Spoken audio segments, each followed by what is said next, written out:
Hi everyone, I go by Ami and today I will be talking to you guys about 8 different books. I decided to talk to you guys about these 8 different books because they all are similar in theme. They all are LGBTQ plus books. Since we're in Pride Month, I decided for us to get to know these 8 books. The first book is called Heartstopper and it's written by Alice Oseman. Heartstopper is a coming-of-age boy meets boy love story. And this is how the book looks like. It's beautiful, beautiful art. This graphic novel comes to life with the story of Charlie Spring, a very shy and awkward openly gay teen at his all-boys school. With being the only openly gay teen at his school comes a lot of bullying. Charlie's used to all the bullying, unfortunately. He accepts the bullying and the harassment at his school. We first meet Charlie, who's in a secret relationship in the beginning of the graphic novel. He's in a secret relationship with a boy from his classroom who doesn't want to be outed, and he just doesn't want to be seen with Charlie. This relationship quickly becomes very toxic. One day in class, Charlie gets assigned a seat next to a jock, a super popular guy named Nick Nelson. Charlie doesn't think much of Nick, and in fact, he just thinks of Nick as your stereotypical jock who he probably doesn't have a chance with. But Nick isn't your stereotypical jock. In fact, Nick is different. He is sweet, he is kind, he's sweet and kind to everyone, including Charlie. Nick and Charlie quickly become friends in and out of the classroom. As time goes by, Nick develops feelings for Charlie. And this confuses Nick because he hadn't never had feelings for a boy before. This novel is about acceptance and inclusion. Read more about Nick as he comes in terms with his sexuality, and Charlie, who also develops feelings for Nick as well. And I want to show you guys some of the graphics in this graphic novel. I just think the art is absolutely stunning. It's very simple but very effective. Just like the graphic novel in general, it's very simple but very effective. It hits you in the heartstrings, and it's such a beautiful boy meets boy love story. Now let me show you guys. So this is some of the art. It's very beautiful, and if you wanted to, you could probably color in some of the graphic. You could color in some of the pages, kind of like a coloring book. So this graphic novel really is a 2-in-1 if you really think about it. But yeah, I definitely recommend Heartstopper. The next book that I have for you guys is called Girl from the Sea by Molly Knox Ostertag. This graphic novel is such a sweet and very fun novel to read. It tells the story of Morgan, a 15-year-old girl who lives in an island with her family. She feels like she's got life figured out. She will come out to her family and friends when she's in college. She lives a very closeted life on a small island, and she lives with her mom and her brother. Life at home isn't easy for Morgan, though. She constantly argues with her brother and with her mom. After one rough night of arguments with her family, Morgan escapes home and escapes to the cliffs, which are her favorite places to escape to. One slippery cliff later, Morgan sinks at the bottom of the ocean. Her life flashes before her eyes. She thinks she's dying. But no, she is saved by this mythical girl whom Morgan instantly likes. Morgan believes that she is dying and daydreaming when she is saved. When she is saved by this girl named Kelty, she instantly kisses her. Kelty reveals her true identity to Morgan, who only confessed to have kissed her because she thought she was dead. Kelty reveals to Morgan that she likes her and wants to be with her at all times. Morgan, the young closeted girl, hides Kelty from her family and friends the best way she knows how to. This story is about acceptance, about your own acceptance, and about your relationship with your family and friends when you're not out. This graphic novel, like Heartstopper, has very beautiful art. Let me show you guys. So these are a couple pages, and we can see Morgan here, and she is just coming home, and she just feels truly awful for hiding herself and hiding her identity. She really doesn't know how to deal with it, so that's why in her mind she thinks, I'll deal with this later in life when I could be myself, but not in front of my family. So she really struggles with that internal, who am I, what am I, and who do I want to be? Those questions are often brought up in this book and with Morgan. So when she meets Kelty, she feels like she can finally be a little bit of herself with this girl that she likes. But Kelty has these secrets, and you'll find out more about it when you read this book. You'll find out Kelty's secret. I'm not revealing that, but just know that it's mythical. She's a mythical girl. She's very special, and Morgan has to come to terms with who she is and who Kelty really is. This story tells the story of Morgan and how she handles falling in love with this special mystical being named Kelty.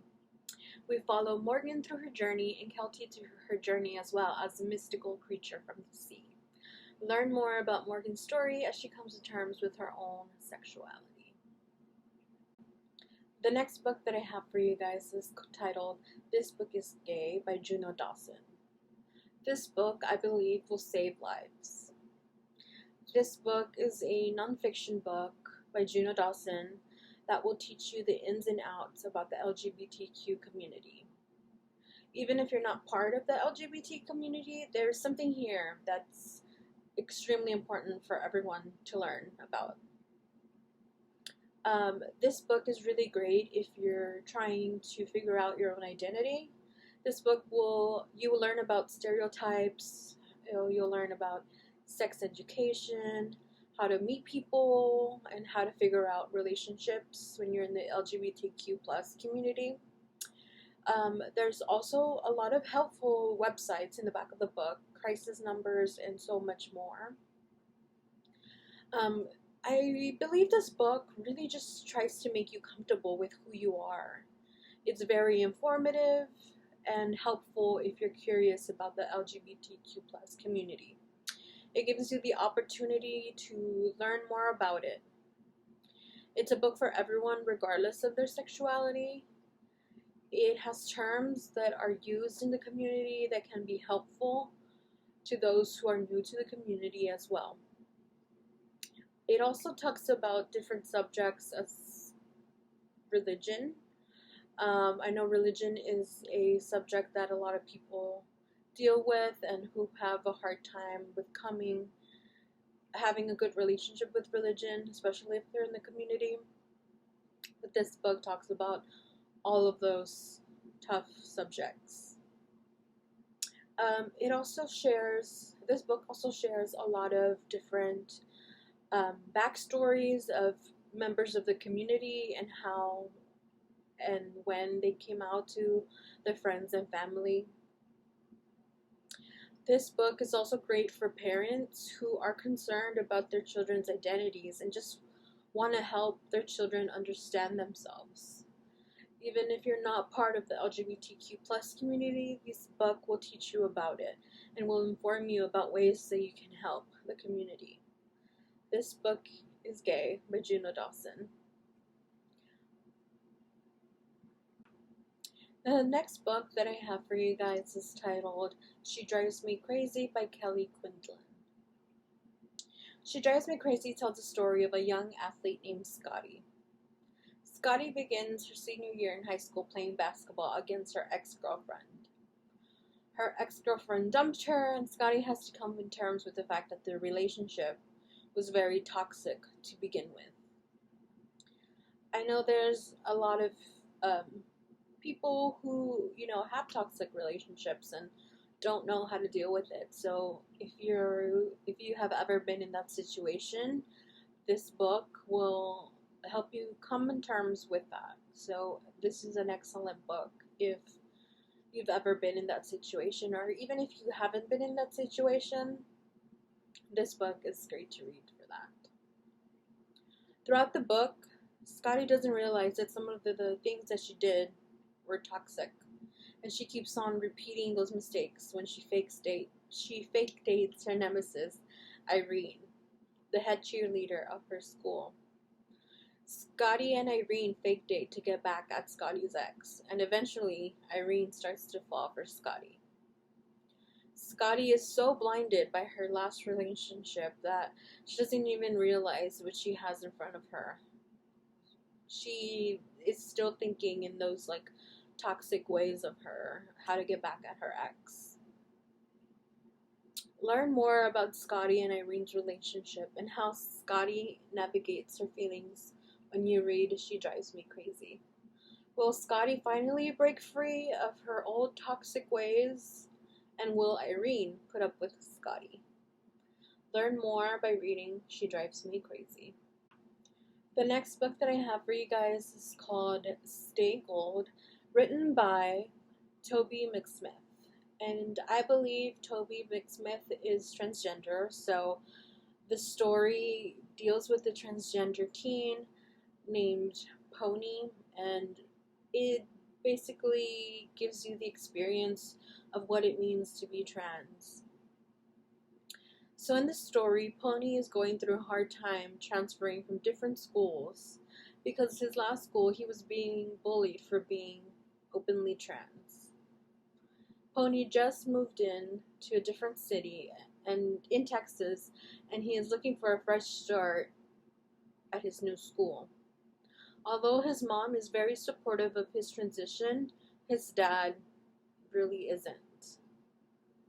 His dad isn't supportive of his transition. In fact, his dad says very awful and hurtful things to Pony throughout the story. I think that's one of the most difficult things to read through in this story, is learning how Pony's dad isn't supportive of him and he calls Pony different names. I will say that that's like a trigger warning for some of you, so if you're not comfortable with reading hurtful things, I would say to maybe skip through some of those parts. So it's Pony's first day of senior year, and he's happy that no one knows anything about him. He's happy that no one knows that he's trans. As he's in school, Pony quickly develops feelings towards a girl in his school called Georgia. We get introduced to Pony's only friend Max, who thinks Pony should come out to his classmates. He thinks Pony should be the first out person at his school. Pony doesn't agree. He wants to keep his identity a secret without anyone knowing anything absolutely about him.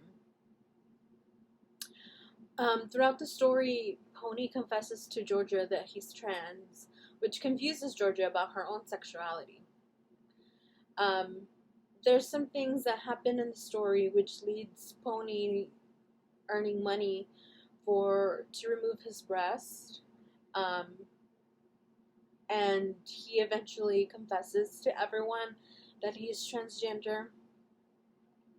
And he confesses this to people only because he tells them that he didn't want to come out in the first place because he just wanted to feel like a normal human being. After he confesses this, there's people who do support him, and then there's people who unfortunately are bullies and beat Pony up. Um, when this happens, after this tragedy happens, Pony's dad starts supporting his school. It's unfortunate that he only supports him after this tragedy happens to Pony, but that's the but. um, so after Pony's dad starts to support him, Georgia confesses to Pony that she loves him and that she realizes that it doesn't matter what people think of them. This book is a very educational coming of age story that also has romantic aspects to it. This book is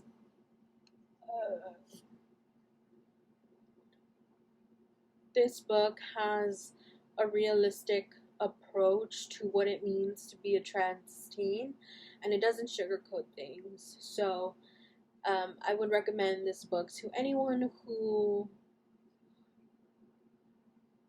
is an ally or who's going through similar things as Pony in this book. This is Stay Gold. The next book is The Falling in Love Montage by Sierra Smith. The Falling in Love montage tells the story of Saoirse, who has been dumped by her girlfriend. So in the beginning of the story, we see her kind of heartbroken and just going through this very depressive stage in her life where she is having a lot of resentment towards not only her ex-girlfriend but her family and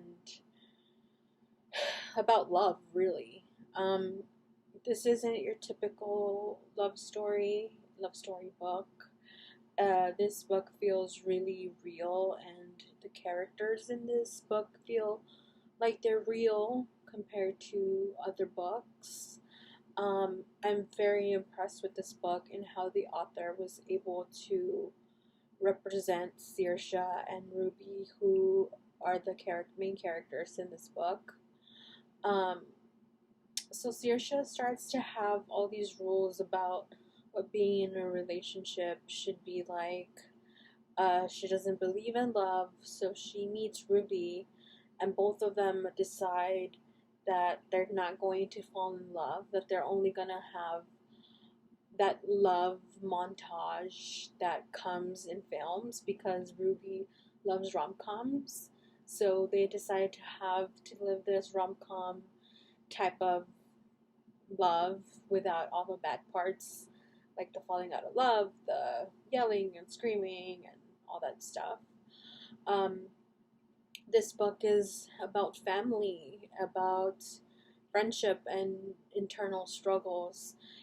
As much as this book is about coming in terms with love, it's also a coming of age type of novel. Our main character, Saoirse, has a lot of struggles about getting older. You know, in this book, her mom is in a home, so she has a lot of feelings about that, about, hate towards her dad for putting her in a home. She has mixed emotions and angry feelings towards her family. So this book really is about not really hiding who you are forever. Saoirse feels like she has to hide from Ruby who she truly is, and it's a good read about growing up and how change is inevitable. I really recommend this book. It has a lot of depth to it, a lot of internal struggles that even if you're not part of the LGBTQ community, you will relate to this book, and a lot of mixed emotions about anger and love and just family in general. The next book is titled Some Girls Do by Jennifer Dugan. Here on the front cover you can see both girls, Morgan and Ruby. Ruby, who loves to work on cars, and then Morgan, who just transferred to the school late in her senior year because being gay in her Catholic school was not allowed. Ruby, the both girls live two different lives. Ruby is closeted and Morgan is out and proud. Throughout the story, you will follow both of the girls as they as you follow along with their stories. You figure out what they want out of their lives. This book gives both of the girls' point of view. This story is really a love story that's complicated. One of them is out and proud, and the other girl is not. So you really go through those stages and you read how that affects their relationship. Some Girls Do is the story of love, acceptance, and just life in general. So if you want to read more about the girls Ruby and Morgan, you can read Some Girls Do by Jennifer Dugan. The next book is titled What If It's Us, written by Becky Albertalli and Adam Silvera. Becky Albertalli is best known for written Simon versus the Homo sapiens, which inspired Love, Simon. So this book tells the story of two characters, Arthur and Ben. Arthur moves to New York for the summer to work for his mom's office. He meets this cute guy at the post office called Ben. They hit it off, sparks fly, and that's it. I'm just joking, that's not it. After they both meet at the post office and sparks fly, part of this book is about both guys trying to find each other again after their first meetup. Will they ever meet again?